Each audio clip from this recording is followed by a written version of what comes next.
I'd like to introduce the mayor of this city, Mr. Eberhart van Laan, to give his speech and to open it. The floor is yours.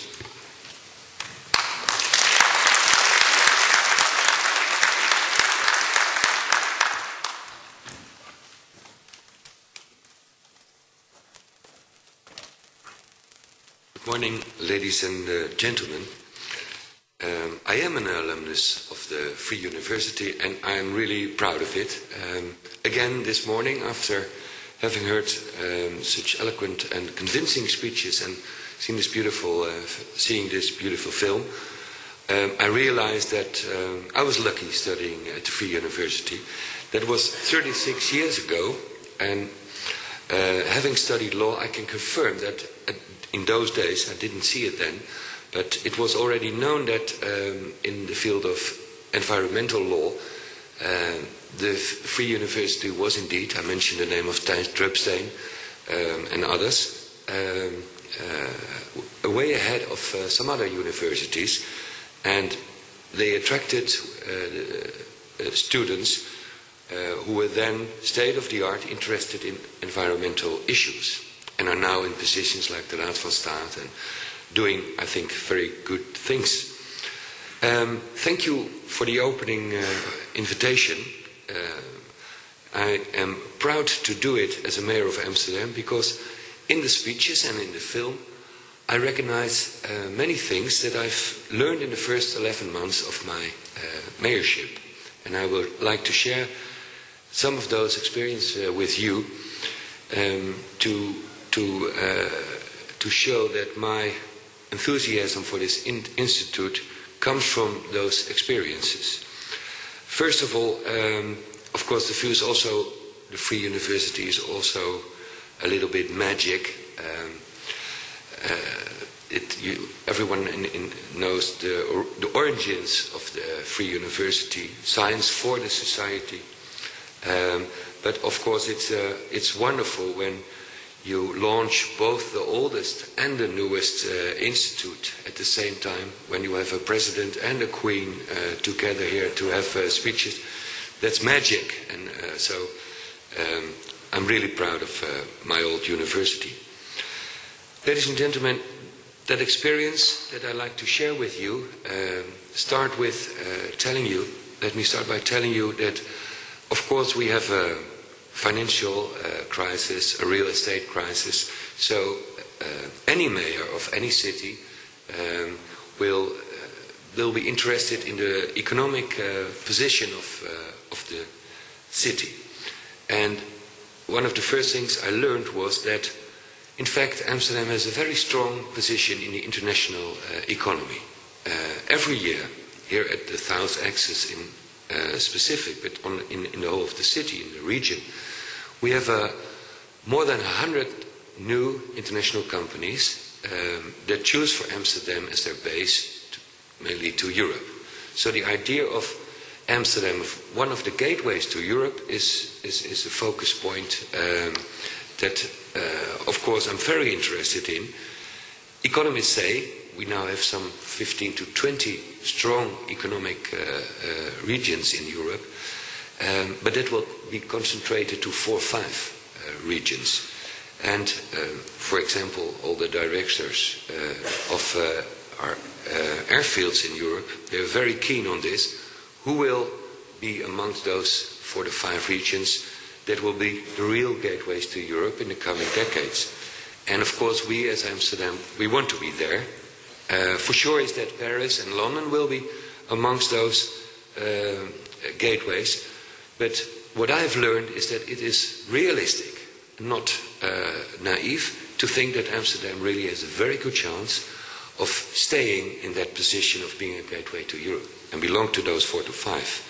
In fact, last week I had a dinner with for the celebrating of the inaugural flight from Zhengzhou to Amsterdam by Chinese Southern, that is the third air company in the world. This created the eighth direct destination, China-Amsterdam. And Amsterdam, probably you don't know, is in Europe the city with the most direct connections to China. So even more than Paris and London. So this is, of course, I'm a very chauvinistic mayor, but this has some relevance. One of the privileges of being a mayor is that you can talk to everyone and nobody thinks that you are, well, they can think you will ask stupid questions, but they will never say that, and they will be polite and answer. And my question to the to the experts always was, why are you here? And of course, not in the nasty way, but just tell me, explain to me, what made you decide to come here, and why are you here, and what can we do to make your situation better, to improve things? Well, of course, they would always start with telling about the proximity of the airport. It's very, very special that we have an airport that is 8 minutes away from here. We say, and that is a little bit an advertising slogan, but it's true, within 1 hour from your office chair or your chair at home to the chair in the plane, it will take you around the world. This is thanks to the fact that Amsterdam is a small city, and that is an asset. I'm going to say something more about it. Amsterdam has a hub airport. I mention it because not everyone knows it. Some people say, what is the use of transfer passengers that go from New York to Dubai via Amsterdam? Well, the use of that is that it creates connections with critical mass from New York to Amsterdam and Amsterdam to Dubai, vice versa. And that has created an airport with more than 300 destinations. So, and this is of course the global aspect that is relevant to your institute. We are in the position of playing a global role. Very important also in the answers of the CEOs is that, and that's very simple, but it's very relevant to globalization. They say Amsterdam is just a nice place to live and work. And thanks to globalization, the smart, may I say, boys and girls of the world, they can freely choose where to live and work. That's one of the essences of the global economy. And then our ancestors, it's not that something we did, it's something we inherited. They left us a very, very beautiful city and a very nice city. I give you some examples. There was a New York firm, it's an advertising media company, 150 employees, and the CEO asked them, we should go to Europe for our business, and I think we should go to Amsterdam. Who of you will follow me to Amsterdam? And out of 150 employees, 149 said, we'll follow you. We like that idea. And that's because many of them, they know Amsterdam, and they feel it's a city where it's just nice to live. Thanks to the cultural institutes we have, you may have heard there was an inspection of our cultural situation with regard to the cultural situation in other cities of the world, and it was established by a Turkish and an English inspector that we have 17 institutes in the city that are of absolute world class. Amsterdam has a very strong financial sector still, and there comes the point, being small is an asset, is being big in fact. When you, and this is all with regard to the question, can Amsterdam play a global role as a gateway to Europe? When you ask a French or a German or an English lawyer or accountant or banker to help you, they can do that the best, of course, you can imagine in France or Germany or England. But they're specialized in that.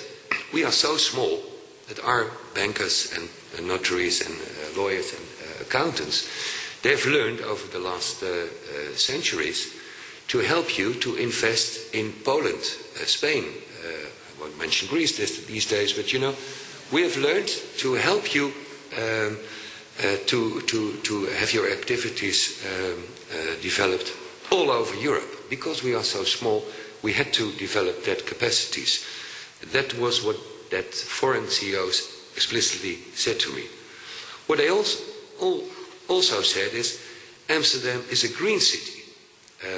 We're born in a city, or we live here for many decades, so sometimes we don't even see.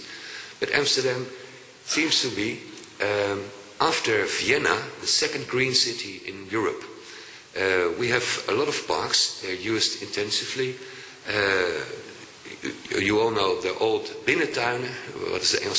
What is the English word for binnentuinen? It's in the classical historical city. The inside of where all the houses are, already 300-400 years, we have very strong regulations not to build there, but be careful with the trees and all the nature. And he said this has resulted in a city that is really a green city.